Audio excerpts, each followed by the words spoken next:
সুপ্রিয় শিক্ষার্থী বন্ধুরা, আসসালামু আলাইকুম। প্রথমে এমএস স্বামী চ্যানেলের পক্ষ থেকে সবাইকে স্বাগত। আজ চতুর্থ শ্রেণী 2026 সালের গণিত বইয়ের 113 এবং 14 পৃষ্ঠার সমাধান দেওয়া হলো। আশা করি ভালো লাগবে। এখানে 113 পৃষ্ঠার প্রথমে আছে লাল ফিতাটির দৈর্ঘ্য কত সেন্টিমিটার। লাল ফিতাটির দৈর্ঘ্য স্কেলের সাহায্যে এখানে মাপা হয়েছে, এটা সেন্টিমিটার। আর ছোট যে বিন্দুগুলা দাগগুলা দেওয়া আছে এটা হচ্ছে মিলিমিটার।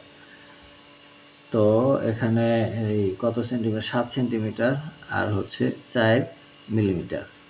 তো ফিতাটির দৈর্ঘ্য হবে দৈর্ঘ্য কত সেন্টিমিটার, 7 সেন্টিমিটার আর হচ্ছে 4 মিলিমিটার।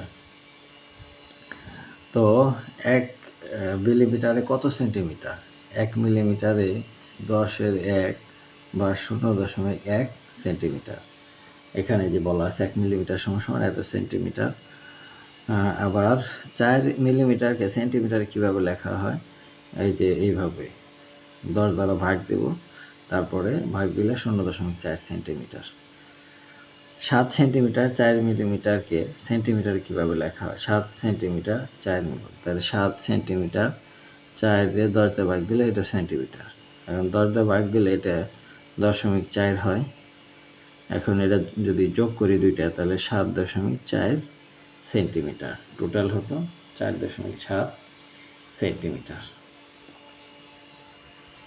রাফি বলছে, স্কেলের সাহায্যে নিচের জিনিসগুলো দৈর্ঘ্য মেপে খালি করে পূরণ করি। আবার আমাদের স্কেলে সেন্টিমিটার ছাড়াও মিলিমিটারের দাগ কাটা থাকে, ওই ছোটো দাগগুলোকে বলা হয় মিলিমিটার।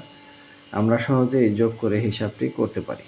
এখন এখানে কিছু মান দেওয়া আছে, যেমন আমরা পেন্সিল, যেমন এই পেন্সিলটা আছে, পেন্সিলটা যদি আমি স্কেল দিয়ে মাপি, ধরো এইভাবে স্কেলটা আছে, এই স্কেলটা যদি আমি স্কেল দিয়ে মাপতে যাই, তাহলে এখানে এই শূন্য থেকে ধরতে হবে।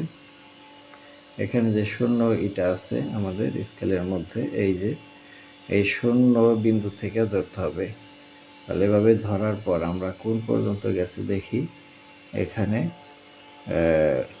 13.567 পর্যন্ত গেছে, 13.7। তাহলে আমরা এখানে 13 সেন্টিমিটার আর হচ্ছে 7 মিলিমিটার, তা দুইটা মিলে হলো 13.7 সেন্টিমিটার। এরপরে কলম, ধরো আমি যে কলমটাতে লিখছি সেই কলমটাই আমি এখন মাপবো। তো কলমটা এভাবে ধরবো, ওই আগের মতোই, যে শূন্যের সাথে শূন্য মিলাই ধরবো। তারপরে এখানে কোন পর্যন্ত গেছে ওই সেম জিনিসগুলা দেখাচ্ছে, যে 13 পর্যন্ত গেছে, 13। তাহলে এখানে 13 সেন্টিমিটার 00 মিলিমিটার, তাহলে 13.00 মিলিমিটার।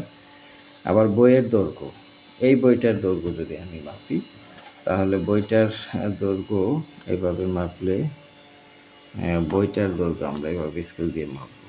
এখান থেকে 0 থেকে ধরবো, এখান পর্যন্ত একটা দাগ দেওয়া আছে, এই যে একটা ফোঁটা দেওয়া আছে।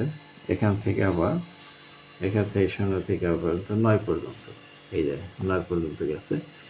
তাহলে 12 সেন্টিমিটার এখানে ছিল হচ্ছে 15 সেন্টিমিটার। স্কেলের মধ্যে এখানে আছে 15 সেন্টিমিটার, 15 আর 9 হচ্ছে 24। তাহলে বইয়ের দৈর্ঘ্য হচ্ছে 24 সেন্টিমিটার আর 0 মিলিমিটার, 24.00 সেন্টিমিটার।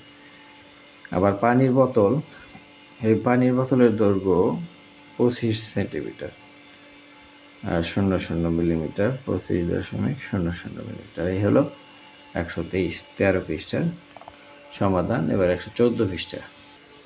এবার ছবিতে দেওয়া কমলাগুলো ওজন 1 কেজি 500 গ্রাম। কমলাগুলোর ওজন কেজিতে প্রকাশ করো। তাহলে কেজিতে প্রকাশ করলে 1 কেজি 500 গ্রাম অর্থাৎ 1.5 কেজি।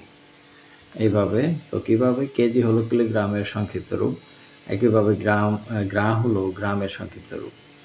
তাহলে 1000 গ্রাম সমান 1 কেজি, তাহলে 1 গ্রাম সমান কত? 1000-এর 1 কেজি। তো এখানে কয়েকটা প্রশ্ন দেওয়া আছে যে 100 গ্রামকে কেজিতে লিখলে কিভাবে লেখা হয়। আমরা 0.1 কেজি লিখব। 500 গ্রামকে 0.5 কেজি আর 1 কেজি 500 গ্রামকে 1.5 কেজি এভাবে প্রকাশ করব। দৈনন্দিন জীবনের অনেক ক্ষেত্রে আমরা দশমিক ব্যবহার করি, যেমন 1 কেজি 200 গ্রাম চালকে আমরা 1.2 কেজি বলি। হ্যাঁ, এটা তুলি বলল। এবার এখানে একটা সংখ্যা রেখা আছে, সংখ্যা রেখাটা বলছে 1.3 সংখ্যা রেখায় কোথায় বসবে, তাহলে এখানে 1 আর 0.3 হলে 1 2 3, এখানটাতে হবে 1.3। একটি ছোট ঘর হলো 10-1 বা 0.1 সমান, তাই 1-এর পর ছোট 3 ঘর গণনা করে সংখ্যাটি বসাই, আমরা তাই বসাইছি। এবার লাস্টে আছে যে আমরা সাধারণ ভগ্নাংশের মতো একইভাবে 1.3কে সংখ্যা রেখা বসাতে পারি। এই ছিল 114 পৃষ্ঠায়। দেখা হবে পরবর্তী পৃষ্ঠার ভিডিও নিয়ে। সে পর্যন্ত সবাই সুস্থ থাকবে। ধন্যবাদ সবাইকে।